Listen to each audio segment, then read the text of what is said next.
J'ai toujours eu pour tradition, avant de délivrer tout message que je fais, de d'abord saluer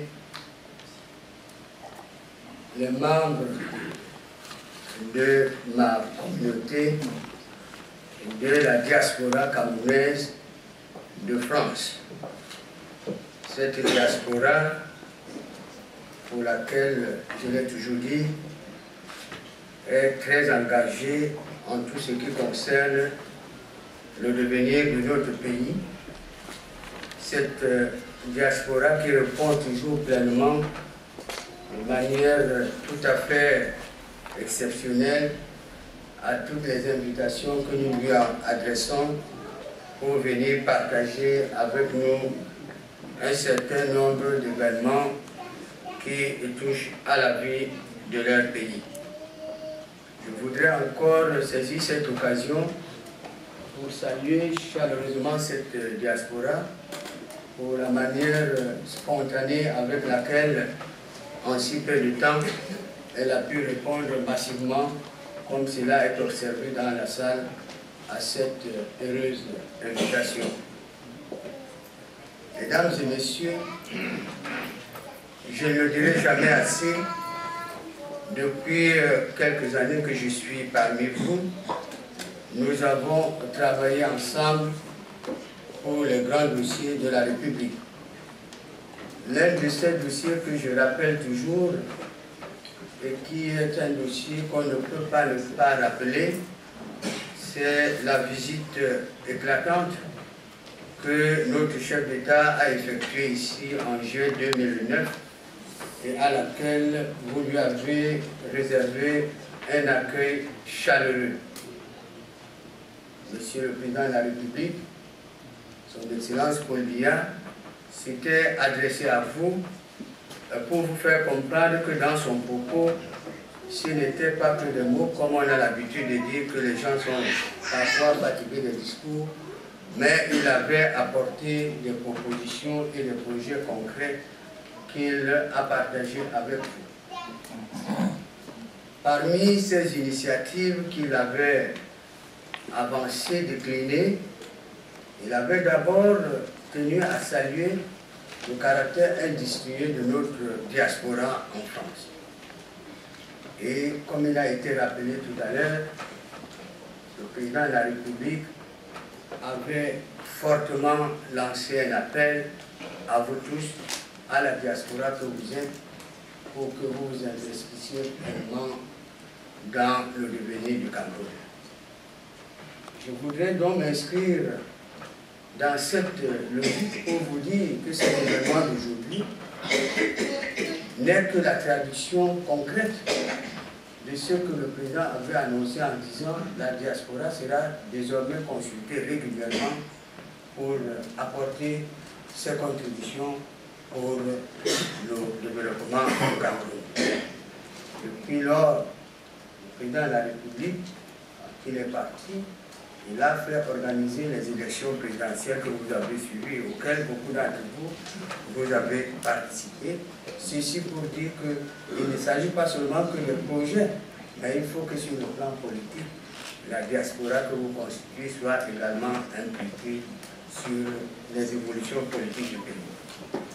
Le président de la République avait promis un forum de la diaspora, un forum économique et social, qui s'est tenu à Yaoundé, qui était le premier forum qui était organisé pour vous permettre de venir débattre au pays tout ce que vous avez comme initiative dans le domaine des projets porteurs ou alors des projets que vous jugez comme étant des projets à titre personnel mais qui apportent une plus-value au développement du Cameroun. Les ministres sont aussi prescrits par le chef de l'État de venir toujours rencontrer la diaspora pour débattre avec elle des grands enjeux. Et nous saluons cette initiative qui vient d'être signalée tout à l'heure par le directeur général du Crédit Foncier. Mesdames et messieurs, chers amis de la diaspora, Ceci n'était qu'une introduction, comme je l'ai dit, qui m'amène donc de manière cohérente à délivrer le message qui a été préparé à votre intention.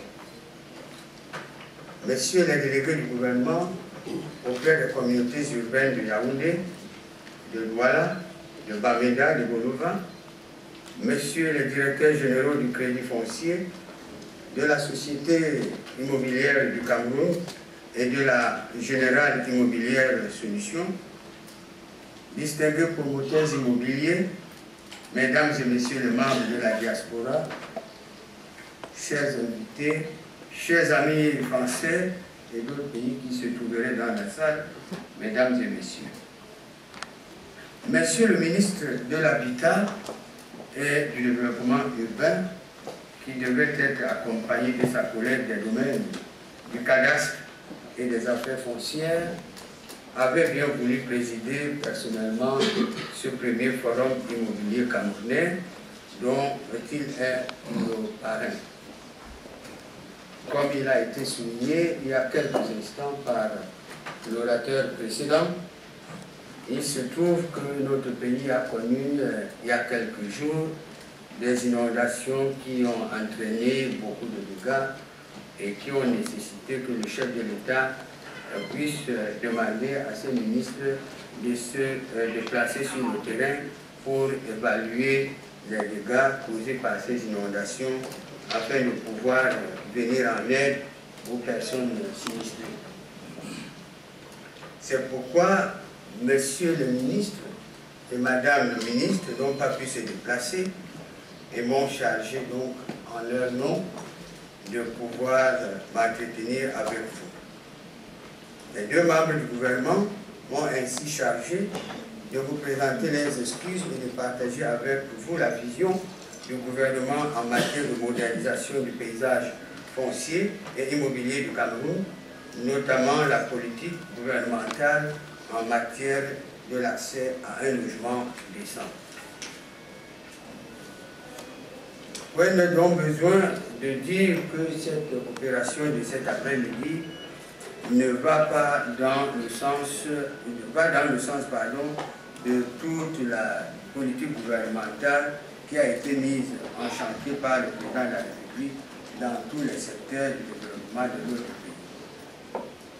Beaucoup d'entre vous, vous avez suivi la déclinaison de la politique de grandes ambitions qu'il a mise en place, la réalisation et la transformation de ces ambitions déjà en grande réalisation. Et c'est dans cette foulée également que se situe cette préoccupation que le président de la République du Cameroun a toujours manifesté pour le problème du logement, non seulement au niveau national, mais également au niveau de la diaspora du Cameroun à l'étranger.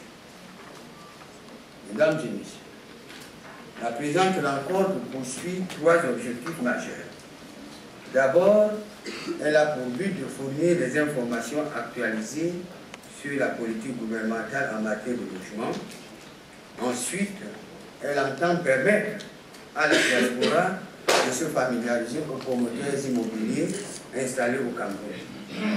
Enfin, elle sert de cadre d'information en matière de commercialisation de logements, d'investissement immobilier au Cameroun, d'acquisition de terrains aménagés et de construction de logements. Mon propos se limitera au premier objectif, car Monsieur le directeur général du Crédit foncier et les autres spécialistes qui sont là pour vous fournir des informations pratiques à ce sujet. S'agissant des questions foncières, notre pays est engagé dans une refonte profonde de ce secteur. Je voudrais ici faire l'économie des multiples textes réglementaires en la matière et m'appesantir sur les activités que mène le gouvernement. Le ministère des Domaines, du Cadastre et des Affaires foncières, abrégé MIDAF, est aujourd'hui au cœur du dispositif institutionnel de promotion immobilière au Cameroun, partant de l'acquisition des terrains jusqu'à la commercialisation des immeubles.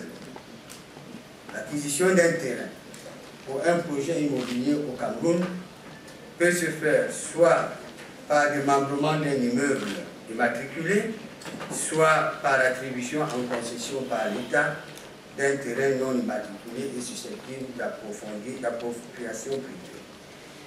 Le démembrement d'un terrain, objet d'un droit de propriété privée, est prescrit soit par décision de justice ayant revêtu l'autorité de la chose jugée, soit par acte notarié ou administratif établi à la diligence du propriétaire dont le nom est enregistré dans le livret foncier.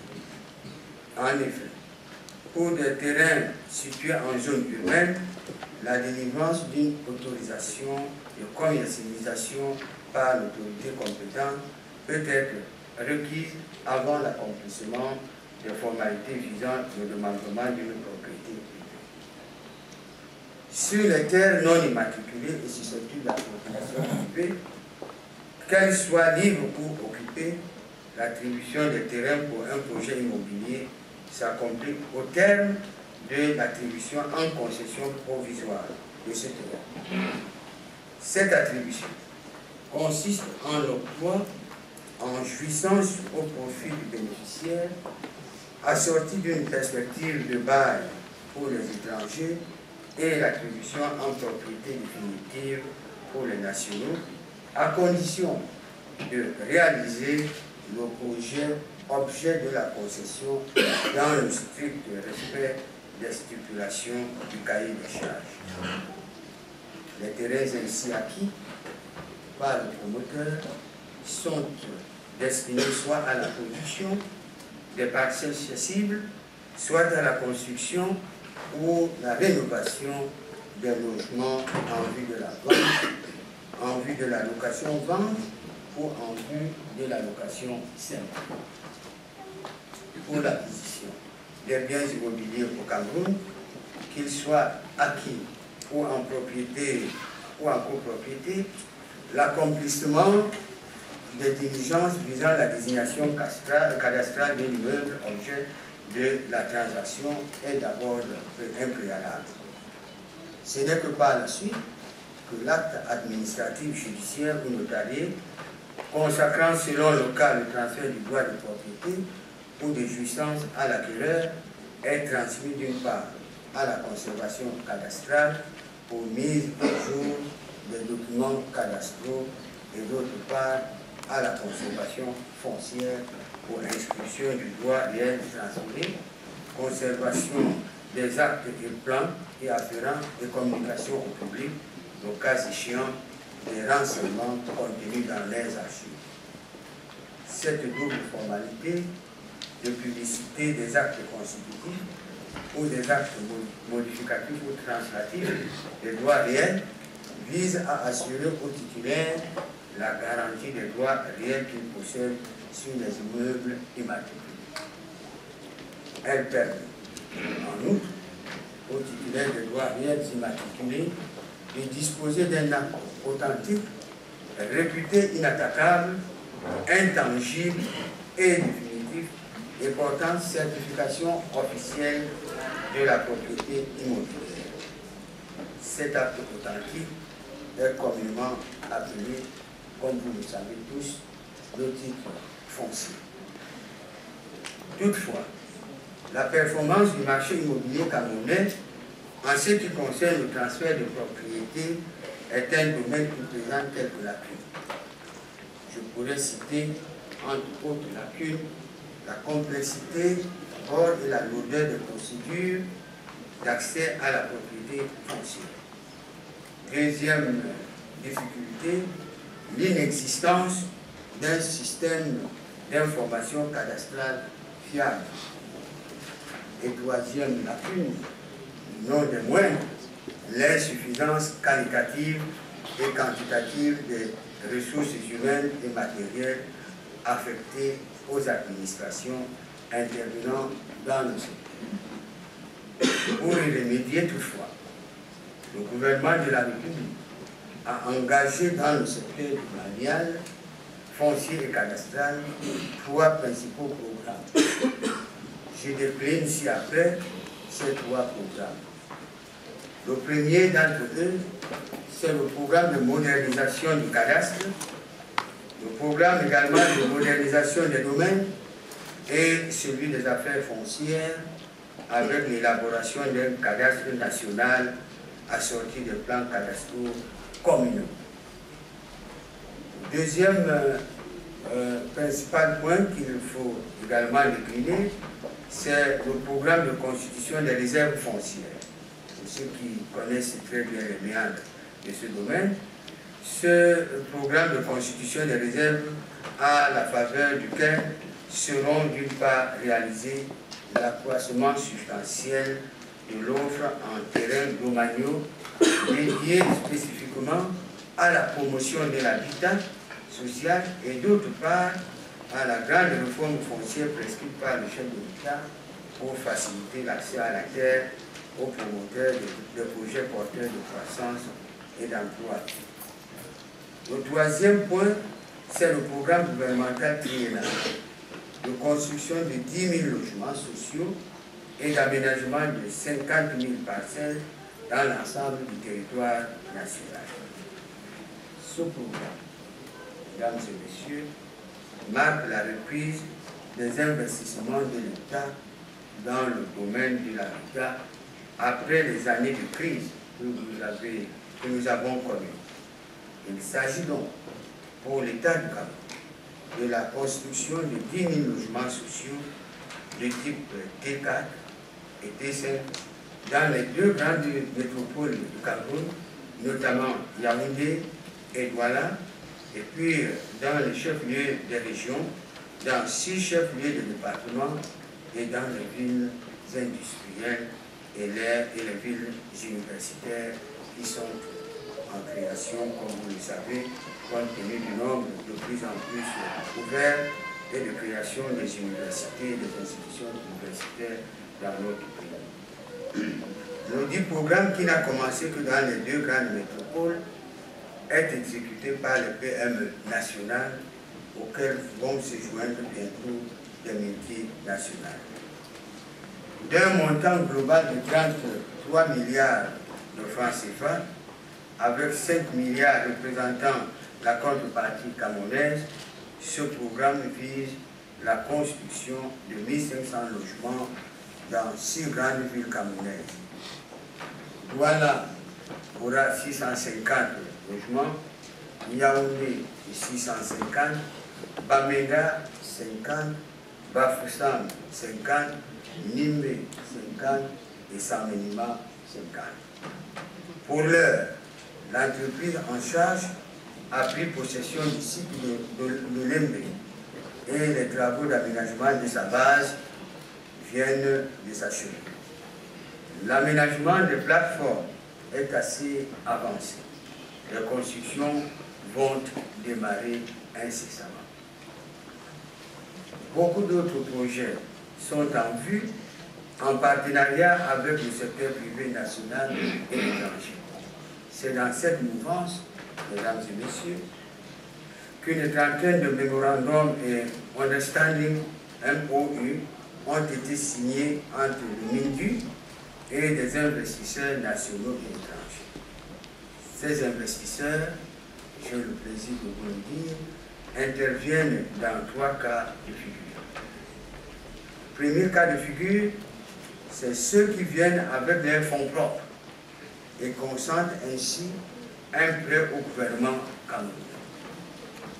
Le deuxième cas de figure de ces promoteurs, c'est ceux qui consentent financer la partie de leur programme consacré au logement de statut, où le gouvernement étant tenu de financer la partie relevant du social peut également s'impliquer. Enfin, la troisième catégorie de promoteurs, c'est ceux qui s'engagent à construire des logements sociaux, moyennant le gouvernement des mesures incitatives et la prise en charge des infrastructures d'approche.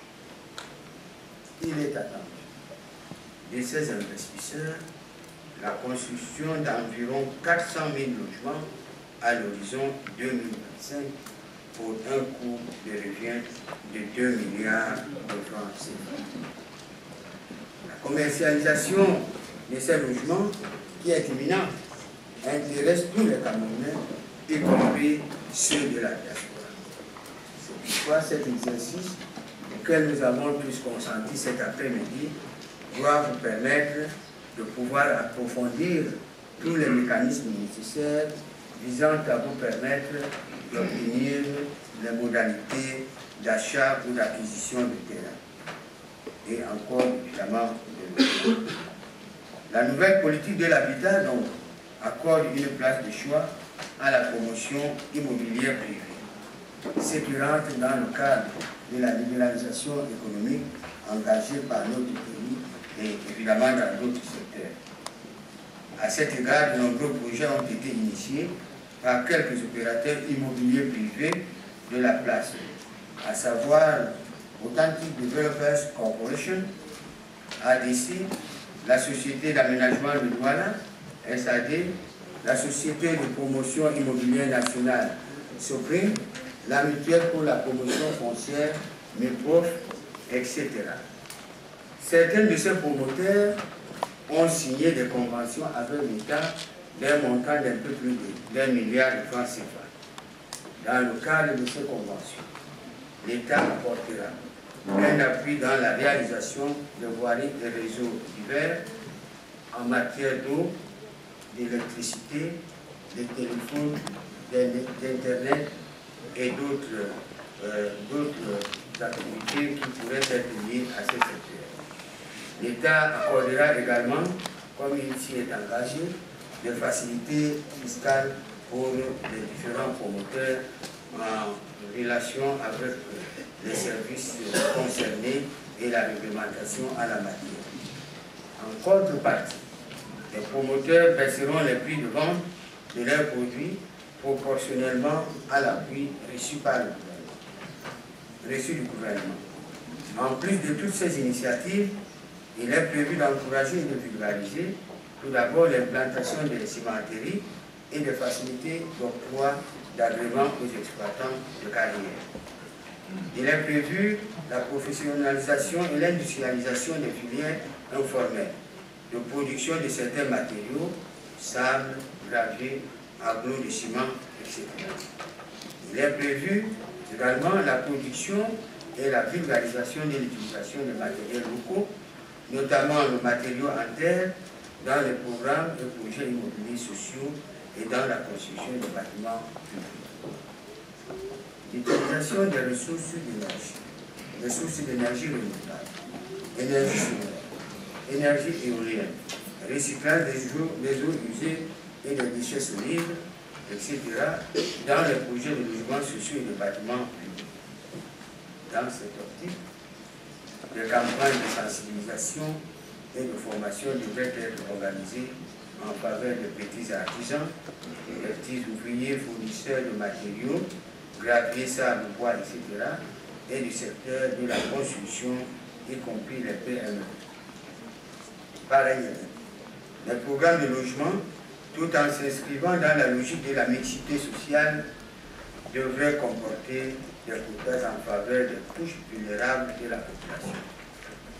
Handicapés, étudiants, femmes seules, personnes âgées, personnel d'astreinte, et la liste n'est pas exhaustive.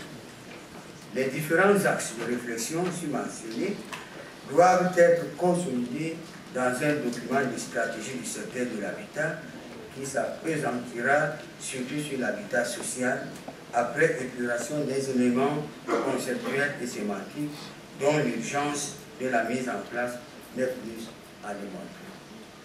Ce document devrait, à partir d'un état des lieux du secteur de l'habitat en général et de l'habitat social en particulier, dégager les problématiques et les contraintes, puis définir les objectifs globaux et spécifiques poursuivis par la réforme, définir les axes stratégiques, décliner le plan d'action prioritaire en termes de programmes et de projets à mettre en œuvre à court et à moyen terme d'ici 2020, et enfin élucider les modalités de suivi et d'évaluation.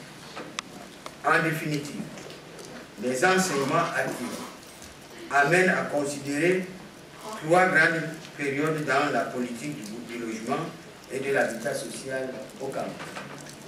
D'une part, il y a eu la politique volontariste de l'État pour la promotion de l'habitat social entre 1976 et 1986 à travers le triptyque institutionnel magnitude, cycle et crédit foncier. Cette politique a eu pour résultat l'aménagement par la magnitude de près de 42 000 parcelles, la construction par la Société immobilière du Cameroun, la SIC, de 11 250 logements et de financement par le CFC, c'est-à-dire le Crédit foncier du Cameroun, avoisinant 110 milliards de francs CFA. Par la suite, il y a eu le désengagement de l'État dans ce secteur entre 1986 et 2004, qui a eu pour conséquence notable l'augmentation du déficit en logement et la prolifération, malheureusement, de l'habitat anarchique et spontané, notamment en zone périurbaine, voire de certains quartiers centraux. Avec le retour de la croissance, à partir de 2004, consacré par l'atteinte du point d'achèvement en 2006, on a noté le réengagement de l'État résultant de la ferme volonté politique et des engagements pris par le président de la République à travers la politique de grandes réalisations, dont un des leviers se trouve être la relance de la production de logements décents pour le plus grand nombre de nos compatriotes. Cette politique se traduit d'une part par la réforme et la diversification du cadre législatif et réglementaire, en second lieu par la prise de mesures d'allègement fiscal et en troisième lieu par la participation directe de l'État à travers la mise à disposition du foncier et la réalisation des infrastructures d'approche. En quatrième lieu, il est également prévu la mise en place d'un marché hypothécaire à des taux bonifiés au profit de futurs acquéreurs. Cinquièmement, la mise en place d'un cadre de partenariat et de coordination entre les principaux acteurs. Ces principaux acteurs étant entre autres l'État, le secteur privé, la société civile, les partenaires au développement, etc. Sixième point sur cette même logique, et qui conclut cette partie, la mise en œuvre d'un programme gouvernemental de construction de 10 000 logements sociaux et d'aménagement de 50 000 parcelles constructibles dans les 10 chefs-lieux de région et dans les villes, comme je l'ai dit tout à l'heure, à la fois universitaires ou dans le secteur industriel. Mesdames et messieurs, vous verrez vous-même à la suite de ce que je viens de dire qu'il y a tout un effort et toute une disposition du gouvernement et du secteur privé ainsi que de la société civile qui vise à donner une forte incitation à ce secteur du bâtiment et du logement. Nonobstant ce qui précède, la question du financement est au cœur de la résorption de la crise du logement et apparaît comme la contrainte majeure à la relance de l'offre en logement. Aussi, les mesures ci-après, sans être exhaustives et dont certaines sont en cours, ont-elles été préconisées pour y remédier. Cette panoplie de mesures se décline comme il suit. Elle porte d'abord sur les subventions directes de l'État, avec la mise à disposition du foncier et la réalisation des infrastructures. Deuxièmement, elle vise la réduction des taux de crédit et l'allongement de la durée des prêts immobiliers. Ensuite, elle consacre une place importante à l'amélioration du cadre législatif, réglementaire et institutionnel. Par ailleurs, elle accentue le renforcement des capacités dans le secteur de l'immobilier et du domaine foncier. Dans ce même volet et dans cette optique, il est prévu des allègements fiscaux et douaniers, comme je l'ai dit. Il est prévu la promotion des matériaux de construction, l'assouplissement des frais de construire et d'implanter. Elle vise également la promotion et l'appui aux coopératives et aux mutuelles d'habitat. Elle suscite et encourage la création d'un fonds et d'un office national de l'habitat. Elle définit des mesures permettant l'apport d'investisseurs extérieurs et l'intervention des professionnels de construction en base. Enfin, dans cette nomenclature, elle met en place des mécanismes de garantie de prêts. La contribution de tous les Camerounais, qu'ils résident à l'intérieur du territoire national ou à l'étranger, est à cet égard attendue pour relever nos défis de la réussite de ces grandes réalisations. C'est ensemble que nous devons relever le défi de la modernisation du cadastre, des domaines, des affaires foncières et de l'habitat. C'est ensemble que nous devons faire du chantier de la réforme foncière et de notre paysage immobilier une grande réussite.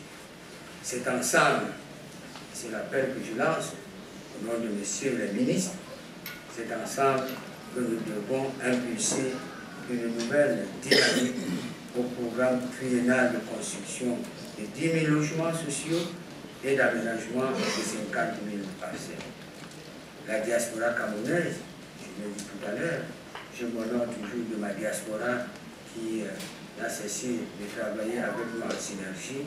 Cette diaspora de France, nous pensons qu'elle doit prendre une part active en guise de contribution dans ce vaste volet de réforme dans le domaine de l'habitat et du foncier.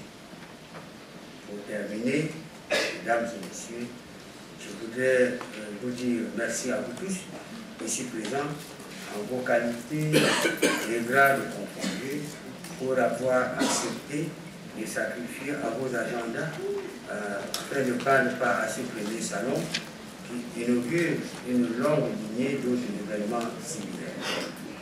Sachez en profiter et soyez remerciés d'avoir pris beaucoup de temps de me suivre dans mon texte qui est évidemment long et très technique et qui visait à vous apporter toutes les informations nécessaires qui doivent vous permettre d'avoir un débat de questions-réponses, des entretiens ou des entrevues plus ou moins porteurs. Alors, vive le premier forum de l'immobilier camerounais, vive l'entrepreneuriat camerounais, vive la diaspora camerounaise de France, mesdames et messieurs, vive le Cameroun. Je vous remercie.